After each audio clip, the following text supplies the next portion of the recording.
And in my playbook tonight, we have our first incident. Number one, that's the number on the board. The effects of all the righty fear-mongering about the census are now playing out on Main Street, and it's getting pretty scary out there. Some crackpot up in Idaho fired a shotgun into the air to scare off a census worker who came to his door last month trying to deliver the questionnaire. The trigger-happy nut job faces up to 6 months in prison and a $1,000 fine for exhibition of a deadly firearm and weapon. Let's bring in former FBI profiler and MSNBC analyst Clint Van Zandt. Clint, good to have you with us tonight. Before we get going on my question, I just want to play a collection of psycho talk because I think this really feeds what's going on out there. Here it is. The Democrat Party has long seen the census as a way to ensure a permanent ruling majority. They use the U.S. Census information to round up the Japanese and put them in the internment camps. I'm not filling out this form. I dare them to try to come throw me in jail. I dare them to. Pull out my wife's shotgun and see how that little ACS twerp likes being scared of the door. They're not coming on my property.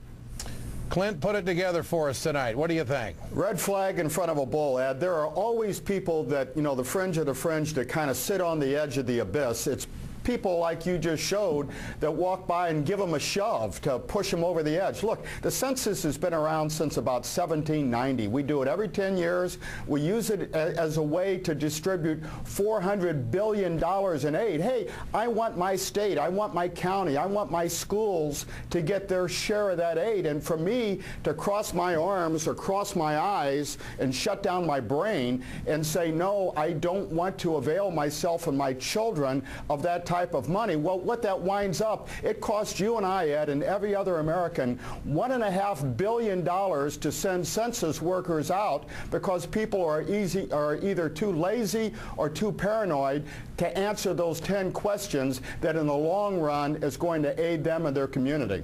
Well, when people sit home and they watch somebody on TV, they expect to hear something responsible, and they grab the audio. They have the emotion stoked, so to speak. Is this just a classic example of how some people will respond to what they see and hear? Well, it is. There are people who are paranoid, Ed. There are people who are afraid of government, men in black, sunglasses, black suits, black helicopters circling over our cities. 99.5% of that is untrue. I mean, 25 years as an FBI agent, we weren't involved in conspiracies against the American people. But there are people today who believe that those conspiracies are alive and well, that they start at the White House, they work their way down. And these census workers are just citizens making about $15 an hour, who many of them are out of work and just out there trying to help government, trying to help their local men and women who live in the same community. And they've been stabbed, they've had dogs sicked on them, they've been thrown off property. Why? Because they're trying to do a job and trying to make sure that this $400 billion government pie, well, that it's cut up and we each get the piece we've got coming. And these people who are spewing this rhetoric about the census,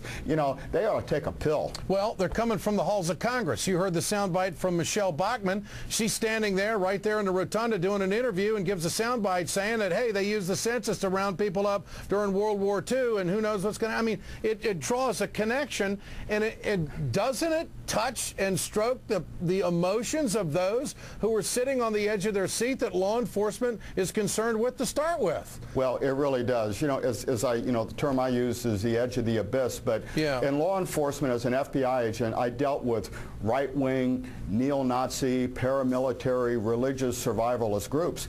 And there's philosophies out there, theories that, government is coming, they're going to tax you, they're going to take your guns, they're going to use the census and do all these horrible things. And when people put that rhetoric out there, all that does is scare the hell out of people and make them do the worst possible thing, which is not support themselves and their family by simply trying to get money coming back into their community. The census has been around for hundreds of years. It started in Rome centuries ago.